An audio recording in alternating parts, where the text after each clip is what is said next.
I'm Wesley Morris, and this is Cannonball. This week, oh my God, they canceled Jimmy. Comedy, it's in a pickle right now. It's a pickle that's as old as comedy itself. I mean, how do you make fun of, say, a king who could then cut off your head? It used to be that in a monarchy, there was one exception made for the jester. No exception seems to exist right now, but I had been thinking about this before ABC via Disney briefly/temporarily suspended production on the Jimmy Kimmel Show. He's back now. But before that, Stephen Colbert's show was canceled and is still canceled by CBS. We'll be ending The Late Show in May. You can come to your own conclusions about why Stephen Colbert lost his show. But in comedy, writ large, right now, doing the job just seems like it can cost you your job. With one notable exception, the jesters over at South Park. Where are you going? It's okay, Sharon. I'm just gonna do some ketamine and fuck around with the government a little. See ya. This latest season, it's the 27th, and it kicked off with the show's creators Trey Parker and Matt Stone practically begging for the guillotine. The very first episode gave us a president with a tiny penis, and the town of South Park itself facing a lawsuit from this fictional Trump. This was essentially hours after it was announced that Trey Parker and Matt Stone had closed a $1.5 billion deal with Paramount. Too late, y'all. That check, I think it cleared. Now, the show's midway through its current season. Episode 5 came out last night, and if anything, the jokes, they've only gotten more withering. Nobody else with ratings even half this good is getting away with mocking the administration. Not like this. No, who else is even trying? Which begs this question. How is this show still on TV? That's what I'm asking my pal Wyatt Cenac. Wyatt's a writer, actor, and comedian who's worked as, I would say the level-headed correspondent on The Daily Show, and was the host of the wonderful HBO show Wyatt Cenac's Problem Areas. He's also done some work on South Park. Okay, ready? Bravo. All right, Wyatt. Yes. Behave. All right. Welcome to Cannonball, Wyatt. Thanks for having me. Okay, so I'm gonna start by explaining to you how this show came into my life. I was in college, and there were some guys standing around a computer watching something and cracking up. And I was like, hey, what are you guys doing? This is what's so funny. And somebody made room for me to watch. And it was what I call the South Park Christmas special, or Jesus versus Santa Claus. Behold my glory. Holy shit, it's Jesus! What are you doing in South Park, Jesus? And I don't think I laughed. I think I was more appalled than I was amused. And I think what appalled me about it, and what I was sort of mystified by what they found funny, was the blasphemy of it. Dude, this is pretty fucked up right here. The kind of indiscriminate lack of sympathy for any particular party. Dreidel, dreidel, dreidel. We had that stupid song. Yeah, Hanukkah sucks. And I think I felt like some position that I understood about myself, whatever values I had, were being challenged in some way. Even though I didn't know— By this show or by your friends? Well, by my friends watching this show, my friends via this show. Right. And I don't know, it was kind of destabilizing. And I remember being kind of afraid of it. Yeah. Now I'm curious, what were Wesley's values? Just be nice to people. Oh, Just okay. be nice. I mean, it's funny, Wyatt, because I grew up watching the meanest comedians, right? Like, I watched Andrew Dice Clay. I watched Sam Kinison. I've seen Eddie Murphy's Raw 7,000 times. But there was something about the appropriation of this sort of juvenilia, this alleged child's format, that also contributed to I guess I was taking the bait. How did it come into your life? Do you remember the first time you saw it? I feel like it came out, you said 97 was the first season? The first season of the show was 1997. So I was in college and I enjoyed it. Yeah, I enjoyed South Park. I didn't watch it all the time. I remember when I was in middle school, I took animation classes at a local community college. Oh, did you? I did, and that was what we did. We did that construction paper okay. thing, and I remember style-wise, I appreciated the technical thing of what they were doing, but I have always been fascinated by animation, and so it wasn't Chuck Jones or Tex Avery or anything like that. So you had taste. I was an animation cartoon snob too. Okay. as a child. I was a child animation snob. So, I mean, what did you think when you first started watching it? Does what I'm saying to you make sense about kind of being uncomfortable? It does, but I think I also came at it from a different place where, especially once I graduated college, I was then living in Los Angeles.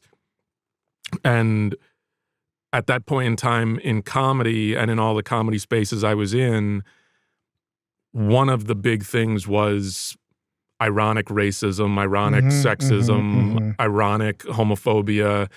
And I feel like South Park was doing that on television. And in some ways, it didn't feel that different than the ecosystem I was in, where, there were a lot of white comedians who felt very comfortable saying the N-word. Yeah. And so, I came up in a time where everybody had a rape joke. That was part of, again, as a comedy watcher, yes. Yeah, but what felt unique and what felt kind of fascinating about what they were doing was that they were doing it on television. And especially when I think about something like the Scientology episode. Dummy!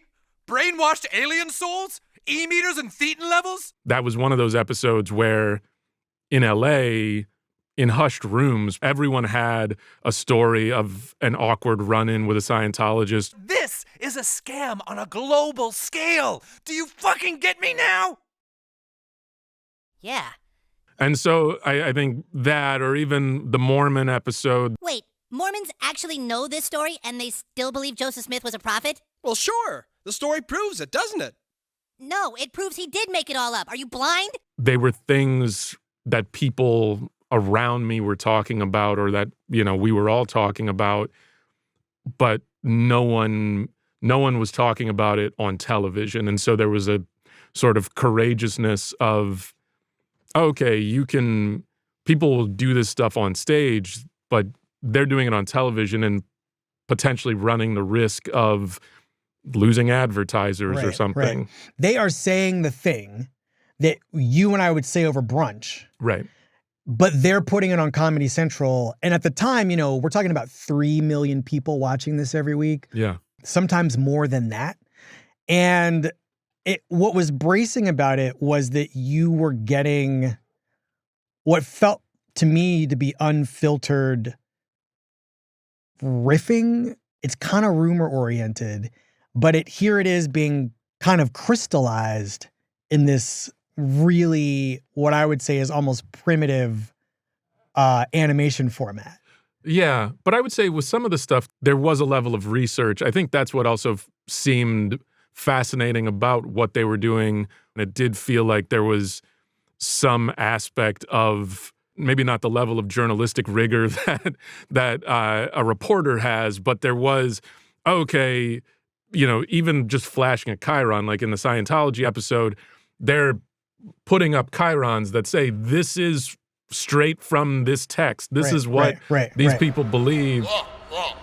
The frozen alien bodies were loaded onto Xenu's galactic cruisers. And so that to me felt, it felt different in this way of, you're not just using conjecture here, you're doing a well-researched prank on some level. Yeah. And so despite how not good I frequently felt at the end of some of these episodes, I learned to appreciate and discover and experience delight in the kind of secret seriousness with which they were undertaking these episodes. Yeah. And I loved that. Right. I had a moment where I kind of fell in love with this show as a movie. And it was around, was it 1999? South Park Bigger, Longer, and Uncut comes out. I go and I see it, and I I didn't know what I was getting myself into. I thought, I'm watching South Park, the show, but a movie. But the movie turned out to be a musical. There's a bunch of birds in the sky. And I think, watching that, I was just like, okay, these guys, Trey Parker and Matt Stone, are not just two young assholes who just enjoy, jumping on people's nerves. They're artists. Yeah. And the challenge for them, and this is the rigor at work in this movie, that's, evident in the show, but to take that and stretch it to a 90-minute format that is beholden to the rules of a genre, it just kind of blew my mind. Another Sunday morning in my quiet mountain town. Each song works as a song. It's melodic, it's funny, it's following some sort of musical traditional format. And I don't know, the thing that was scaring me about it was less frightening because it was speaking a language that I, as a moviegoer, understood. Yeah. That, I don't know, just deepened my relationship with the show. Can I have 5 tickets to Terrence and Phillip Asses of Fire, please? No! Well, I think that artistry thing that you're talking about, if you even just watching the show, that musical artistry comes through in so many different episodes. I could see it subsequently, yes. Even, again, thinking about that Mormon episode, they're doing a musical about Joseph Smith, and they start off and they're singing about him, and then they go, dum, dum, dum, dum, dum. Joseph Smith was called a prophet, dum, dum, dum, dum, dum. And it just sounds like the dum, dum, dums that people do in a song, but over time, the dum, dum, dum now starts to sound dumb, dumb, dumb. Yes. And then gets to a point where they talk about one person being skeptical of Joseph Smith, and in that choral moment, they go, smart, smart, smart, smart, smart, smart, smart, smart. Smart, smart, smart, smart, smart. And it was a 20-minute build-up to that. And this is the rigor at work in their structural process. And in a similar way, I think in the movie, it felt like, the movie is taking all of the criticism that they in the show have received and now putting this into this musical thing where Terrence and Phillip kind of become Matt and Trey. Right. Dude, that movie was fucking sweet. You bet your fucking ass it was. Fuck, dude, I want to be just like Terrence and Phillip. Hey, wait a minute. Where's your guardian? And Terrence and Phillip being the fictional characters of this children's show. Right. That it's, Terrence and Phillip, that all the kids in South Park watch. Yeah. And they made a movie called Asses of Fire. Yeah. And all the kids go, and then they learn all of these horrible curse words. We must stop dirty language from getting to our children's ears. We must go fight the source of it. And then the adults get mad, and they want to both kill Terrence and Phillip and invade Canada. So that then leads to one of the great musical numbers. By the way, Wyatt, I don't think you know this about me, but I think this movie is, in addition to being a great movie, I think it's one of the great movie musicals, period. I'd put it in at least the top 10. Okay. I was going to say, is it your top 3? I would go higher. It might even top 5. That's top a higher 3. Top 5 is higher than top 3? No, I was starting at 10. But then I said top 3, and what's clear is you weren't listening to me. I am listening. And now you've hit me. You all have seen this. I've been assaulted. This is evidence. I would say top 5. I would say I would not be afraid to put this movie in my top 5 of the great American musicals. What else is in your top 5? I mean, And you don't have to do all the other 4, but I mean, I don't know, West Side Story. It's not hard. That's an easy one. Okay. But wait, I want to stay in the world of this movie for a second. Sure, because one of the chief scandals in the movie, in South Park, Bigger, Longer, and Uncut, is the idea that Satan, from the Bible, is sure. I was thinking of a different Satan, but okay. Now I know which one you're talking about. Yep. Okay. Is a gay man in a frustrating relationship with Saddam Hussein. Well, sometimes I think you don't have any respect for me. Come here, guy. Who's my cream puff? I am. Satan is a big muscle man who's got like even bigger feelings. Yeah, he hits the gym. And I'm assuming it's not all natural. I'm assuming he's using some supplements. Is Satan on creatine? Is that what you're saying? Low HGH? Testosterone. No, I mean, look, I'm just saying, I don't know if he's getting the same supplements that RFK's getting, but they're both on T. And this is where a disclaimer, Wyatt Cenac's views do not represent. Dang! Yes, we'll stamp that ASAP. But I remember at the time, what I loved about this movie personally was that it was one of those occasions where I was figuring out how to be a critic. And you will hate to hear this, but like what I really loved doing was trying to figure out how jokes worked.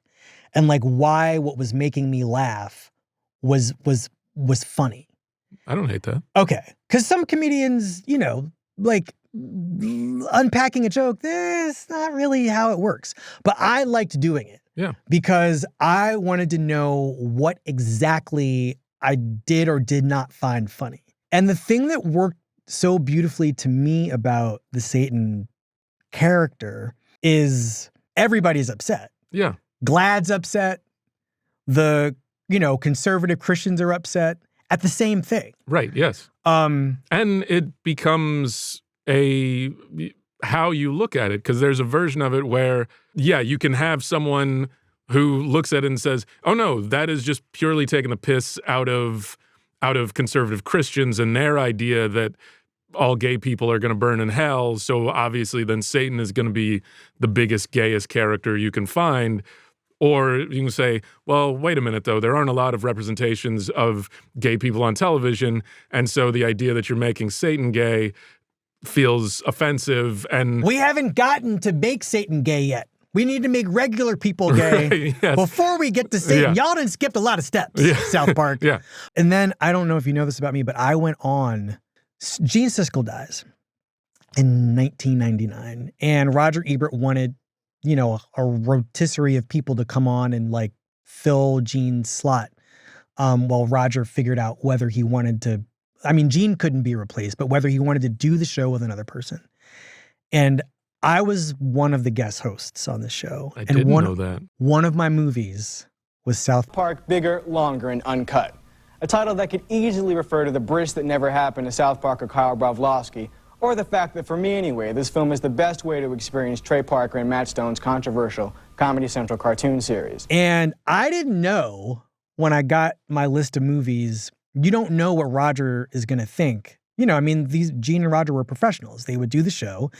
They almost never knew what the other one was going to think or know about the movie before they recorded the episodes. That's where all the good tension was. Yeah. And I was convinced he was going to like it. Yeah. I thought he was going to think this was the most subversively funny works of humanity and satire that he'd ever seen. It has some laughs in it. Right. And it is slashingly fearless satire, that's true. But it's also so mean. And he hated it. It is so mean-spirited and so negative. And you feel, as you sit in the audience, even when you're laughing, you're not proud of what you're laughing at. He really didn't like it. Yeah. And I remember sitting there thinking, oh my God, one of my heroes is sitting across from me, not liking a movie that I'm about to tell him I loved. It puts itself right in the middle of this debate about this particular moment. It's really timely about the First Amendment and the media and culture's ability to sort of influence. But I really got off on loving this movie as much as I did. Being like a cool little asshole. I didn't love that Roger Ebert was offended by this movie. Yeah. It then like triggered my fear, but like I kind of understood that this critical institution was worried about the effects of this movie on young people. That was his big fear. Yep. Was that young people were going to see this film and just perform it, right? Like it was going to permit young people to act this way. Right. And I think that his criticism of the movie stands in for the criticism of the show writ large, right? Yeah. Which is that like that he didn't trust the audience. And in a weird way, me. Well, because I was curious if he saw where you were coming from at any point. No, he did not. Like he was really worried about like the cesspool of like human empathy. Sure. I think he didn't see what we're talking about with Satan and Saddam Hussein and the reaction to the Satan character. That was not, he was really, really concerned about the influence this movie was going to have on people. But what about all the racial slurs? What about all the Jewish and black it's in the context, insults? But it's in the context of this farce in which I think we can sit here intellectually and talk about how it's in the context of a farce. But millions of people who go to the movies just learn that it's okay to make fun of Jews. I feel like that's a little bit of the sort of the Mr. Rogers thoughts on television, where television has the power to inform and as well as entertain. It feels weird to say, well, specifically these two guys who were never doing that, they should start doing that now. I remember thinking, like, why is that their job? But I think it should be somebody's job. It's just maybe not. In the same way that I think, I would not expect McDonald's to make steak frites. And I would not ask McDonald's to make steak frites. But steak frites are delicious and they should exist. And someone should make steak frites. It's just not McDonald's. But I mean, I feel like there was a generational tension between me and, one of my heroes. And this movie, he's worried that it doesn't respect the impressionability of the young people who'd be going to see it. And I think the thing that is sort of powerful about the South Park experience is that I kind of like being offended. Sure. Yeah. I get that. Yeah. I mean, again, I think we, when you think about that time, it was obviously a time where it was a bubble. People both wanted to offend and wanted to be offended. Mm-hmm. I feel like the question to ask, though, with respect to this relationship between wanting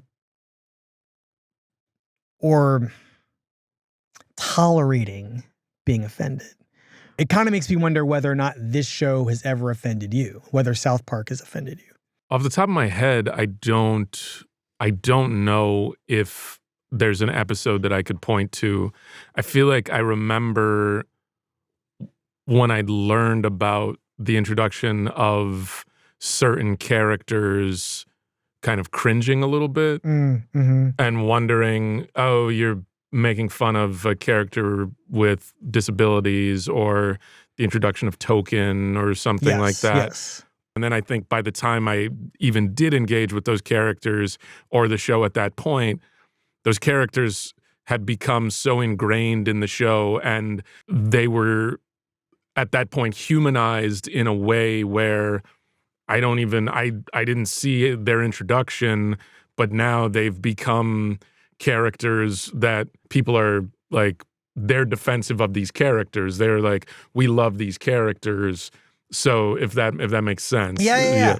I think like Token is a great example of a joke that you kind of need to be watching the show to get. Yeah. I mean, Chef, same thing. The thing that they're commenting on is the absence of Black people in the world of what I would describe as like white cultural properties. Yes. And what would it mean in this white town and then, therefore this white show? Yeah. To have a Black person in it. Like, what would their job be? Right. How would they function in a school environment? Yeah. What are the jokes that we can tell about this person that the character itself, or in this show, like himself, can also get in on? I mean, I guess that is the line, right? Like, is the thing that is bothering me is the joke cheap or is it trying to get somewhere? Then I'm asking like, well, what is being impersonated here? Is it the fact of the identity or the idea of what the identity represents? Right. Well, that goes back to Satan. And it goes back to that idea of, are they mocking Satan for being gay, or are they mocking people who believe if you're gay, you go to hell?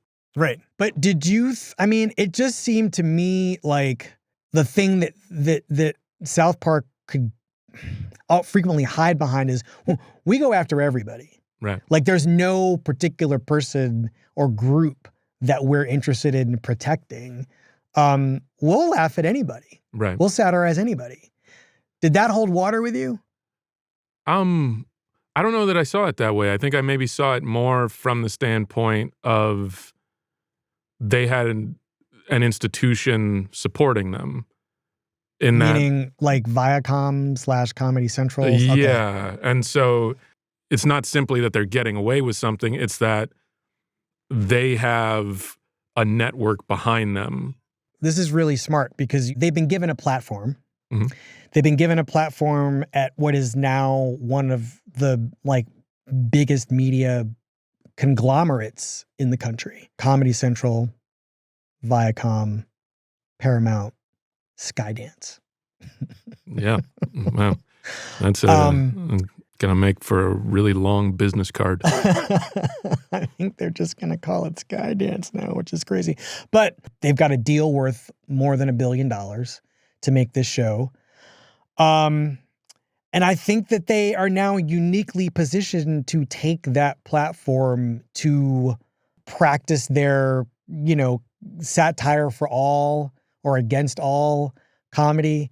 And it feels meaningful that the show seems to be newly interesting to people as it takes on the second Trump administration. Matt Stone and Trey Parker, they have achieved and built for themselves, a mighty edifice from within which they can practice all kinds of jokes and take aim at all kinds of people and problems and trends. But this season is the one, I don't know. It just seems like all of it. It could only have been, they have gathered all of their resources, essentially. There's a kind of wisdom at work here. They've got now this $1 billion deal to keep making the show. They have chosen to focus almost exclusively on the Trump administration and the ways in which the administration is making life difficult for all kinds of Americans. But with South Park basically as the stand-in for America. Yep. And I have found these episodes to be simultaneously very funny, scathing, and on at least 2 occasions, I was moved by some things that happen that are also funny, but when you sort of sit down to think about what's really happening here, it's kind of touching. I'm just curious about how they're striking you so far. I mean, on one level, it strikes me as the thing that they've always been doing. Yes. I think there is this, this sort of idea in comedy of speaking truth to power. And, I think Mark Maron in his most recent stand-up special sort of makes a funny point that so many of the comedians turned podcasters these days are speaking power to truth. And that has never felt like that was the intention in Matt and Trey's work. No, it was a good line by Maron. And so in that way, it doesn't feel any different. It's always felt to me that the show has been doing that on some level, even when it feels like the targets might be minorities or people with disabilities or gay people. It's never always felt like that's the target. The target has often seemed like it's a particular type of thinking that often is it often is embodied by a certain type of white gatekeeper. Yes. And yes, so yes. the idea that their focus is on the Trump administration right now, an administration that it seems like has tried to make itself the gatekeeper of everything in this country, it stands to reason that a lot of these episodes are going to be focused on those gatekeepers. And so, yeah, Trump and his administration are dominating the headlines, and their actions are impacting so many people. It's fascinating to me the way that the administration has taken over the show. We'll just start with like there's episode 1.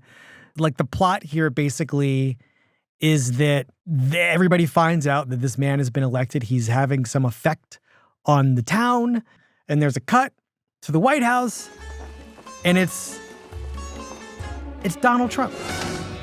Relax, God. Who has been animated very differently. This is like collage work where they've taken they've taken actual photos of Donald Trump, yes, and have animated those and put them on what I would describe as a conventional South Park body. Yes, which is what they did with Saddam in yes. Bigger, Longer, and Uncut. And so there is this moral equivalency, this sort of moral equivalency happening, or immoral equivalency, between Donald Trump in the world of this season of South Park and the Saddam Hussein in the Bigger, Longer, Uncut movie. Saddam Hussein in a toxic relationship with Satan, in a toxic relationship with Saddam Hussein. It was a totally fine relationship for Saddam Hussein. He should be so lucky. Now that relationship has been extended. Well, this is Satan's new boyfriend. Yeah. Hey, Satan. I don't want to right now. And at the end of the day, Donald Trump takes off his clothes, climbs into the White House bedroom with not Melania, but Satan. And he's just like cuddling up, and he's like, how can you resist this? You know you can't resist this. He pulls the sheet back, and it's just like, this little thimble that's attached to between his legs. Yeah. And Satan's like, oh God, it's so tiny. I can't even see anything, it's so small.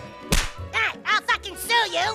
God, fuck you! I think the thing that I love about these episodes, and this has basically been true of the show the whole time, as you've said, but I think that there's like a blatancy here that is kind of unforgiving in some way. Yeah. They're taking all the signifiers and literalizing them, right? Like the long red tie is no longer a metaphor for anything. They're just giving him a tiny dick. Right. All the subtext is now the text, right? Right. And I don't know. I just really, that part feels wild to me. Well, and I wonder how much of that is also driven, at least on their side, by a mentality of dare us, like you've dared us to do something. Again, thinking about other seasons and other episodes, the Scientology episode was one that, in my understanding of it, Penn Jillette had a show called Bullshit where he wanted to do an episode talking about all of the things about Scientology that are suspect and strange, and his network said you can't do that. I think there's always been a part of the ethos of this show that, whether it is them being challenged or seeing someone get challenged in a way where they feel like, if you're telling me Penn Jillette can't talk about Scientologists, then fuck it. Let's do it. Let's go there and see what happens. And I think, again, that goes back to that idea of when you've got a stable home, as it seems as though they do with Comedy Central, you feel a little more comfortable knowing that the network has your back, that you can take swings like that. They're not going to try to talk you out of it, and maybe they will, but they've gotten accustomed to you saying, we're going to do this. Right. I mean, the subtext here is that the Trump administration is essentially putting its finger on the scale to get CBS and all Paramount/Viacom properties to do what it wants it to do. And I feel like not just them, but also universities, and just this thing that the trend of this last ring year, kissing, that the ring kissing, that is the Trump administration threatening to sue Columbia and then making those threats, yes, to the Skydance merger, that all of these things that through the courts, he will try to financially punish these places and then get these financial settlements. This is circumnavigating the courts. Right, yeah. To your point about the freedom to be able to practice this satire and to level these critiques, they don't seem to be intimidated by the very pointed kind of comedy that got Stephen Colbert, for our purposes, canceled in a year. They are willing to invoke Jesus. It's Jesus! Jesus Christ as a character, a recurring character in the South Park universe, to essentially tell the people of South Park who are angry at the Trump administration, like, hey, you guys got to keep it together. Eat this bread I just gave you, or, you know, they're going to do to South Park what they did to Colbert. You really want to end up like Colbert? These guys, I think, maybe understand that they are unimpeachable, or they're acting with the kind of impunity that mirrors their target. Yes, but I also think the thing that is interesting about them and the target is that they're both brands at this point. South Park has been around, as you said, for 28 years. There are kids who are 12 who know South Park, and their parents know South Park. And I think there's a sort of a thing that when you have lasted that long where you are a brand, Trump as himself is a brand that he's been around long enough. And so I think when there is a certain comfort with the brand, it also provides a certain amount of security. But it just feels like it's harder to get rid of South Park because it is this thing that we've all lived with for so long. It's different than a stand-up comedian or a late-night host who... Absolutely, yes. I hear what you're saying. Like, if that show had been on for 27 years, I think it's a harder thing to say, we're going to get rid of this institution. South Park has become an institution. It has become something that I think people are so accustomed to and used to that even as an audience member, I think you want to see the brand of South Park, the institution that is South Park, go up against this other institutionalized figure in Donald Trump. I think then it's interesting to see the way in which the show is deploying that power, right? Yeah. Like, of course, it had to be South Park for the very reasons you're talking about, right? Like, it's an institution. It is a cultural edifice. Also, weirdly, is billionaires taking on this alleged billionaire? Sure, yeah. But I think that there's something about the game recognizes game here. Yeah. And I actually love that on the one hand, there's this brutality, right? Like, I think that the savagery of Donald Trump as a figure of ridicule, but also as a person whose administration's policies are affecting people's lives. I think that, by the time you get to that second episode, there's like, I've had a pang of tragedy. Yeah. As Mr. Mackey becomes an ICE agent. Mr. Mackey, I need you to pack your stuff. You've been fired, bud. What? Yeah, he's fired from his job as a counselor, a job he has had the entire time we've known him. Right, yes. And is like told, well, ICE is recruiting. Right. And you get this recruitment montage. Right. That comes with like a video that is essentially turning regular people into ICE agents. Kimmel, Grecian, and Customs. It's a job to have. And as it turns out, Mr. Mackey is really good at being an ICE agent. I just need to ask you some questions, okay? Make sure you're legal.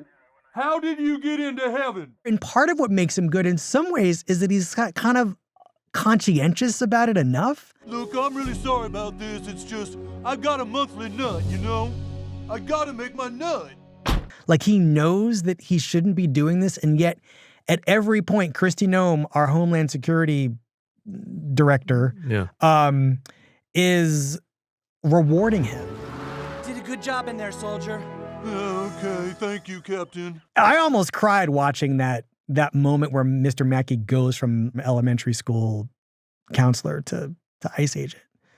Well, and I think that, again, speaks to that idea of the institution of it, that you've seen this character for over two decades. Yes. And again, I think the reach of the show and where they are able to do this is that there are Mr. Mackey fans across the aisle.